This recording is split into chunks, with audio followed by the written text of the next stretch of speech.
रहता है नेग्लिजिबल, क्योंकि हीलियम का साइज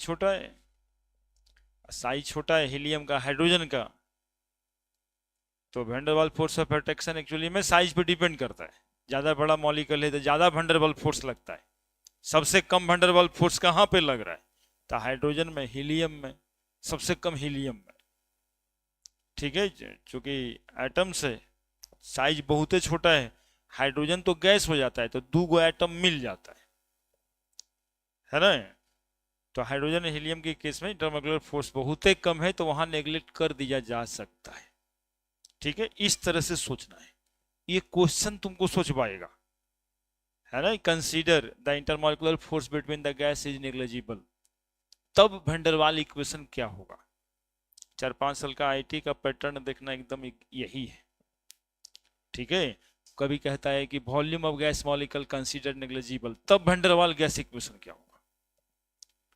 ठीक है, तब जेड बराबर क्या होगा, तो समझना। केस 1 हम क्या कह रहे हैं, n square by V square को हम लोग क्या कर दे रहे हैं, नेग्लिजिबल। और लैंग्वेज में इसी बात को क्या लिखेगा, इंटरमॉलिक्यूलर फोर्स कॉन्सीडर नेग्लिजिबल, ठीक है। देखो, सोचना यहां से स्टार्ट नहीं करना है, इस बात को सोचना वहां से स्टार्ट करना है। तो P plus n square by V square बराबर क्या हो जाएगा, P, चूंकि इसको हम लोग कंसीडर क्या कर रहे हैं, नेग्लिजिबल। तो van der Waals gas equation में इस पूरे टर्म के जगह पे हम क्या लिखेंगे, P V minus n b बराबर NRT, है ना। n बराबर 1 मोल भी दे ही देता है, तो P into V minus b बराबर RT, PV माइनस PB बराबर RT। Divide this equation by RT, तो PV by RT minus PB by RT बराबर RT by RT। PV by RT Z पढ़े हो पिछले क्लास में, compressibility factor PV by RT बराबर क्या पढ़े हो, जेड।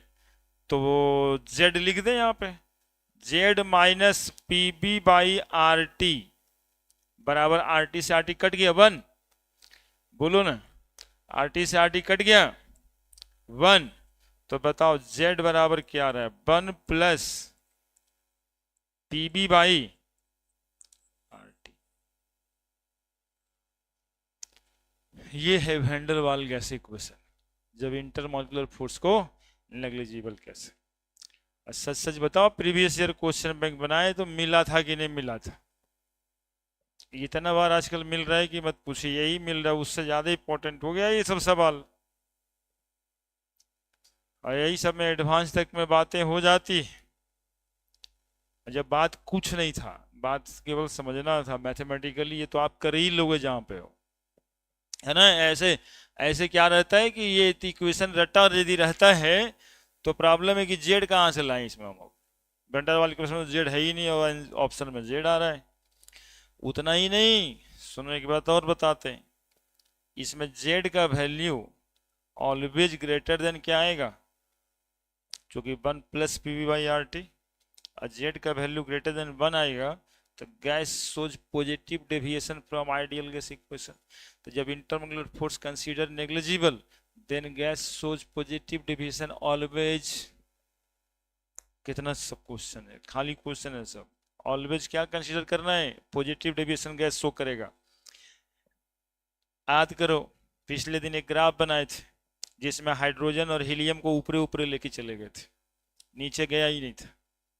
जनरली सोच पॉजिटिव डेविएशन, क्यों जनरली सोच पॉजिटिव है उसका कारण भी बता रहे हैं आज, क्योंकि उसके बीच का इंटरमोलिकुलर फोर्स बहुत ही कम है, तो वो गैस हमेशा पॉजिटिव डेविएशन शो करता है।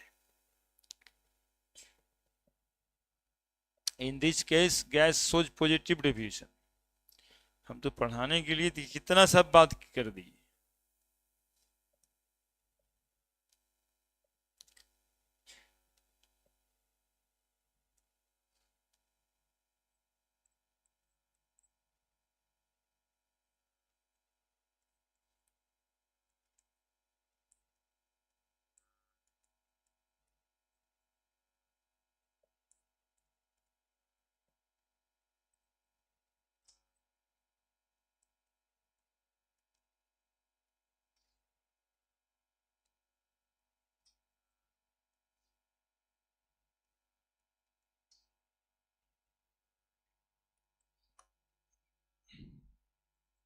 एग्जाम्पल है हाइड्रोजन और helium.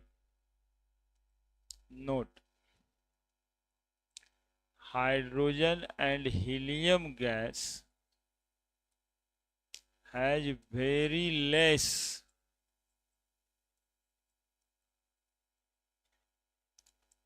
intermolecular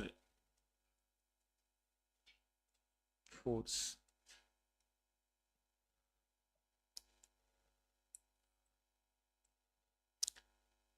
That is why generally shows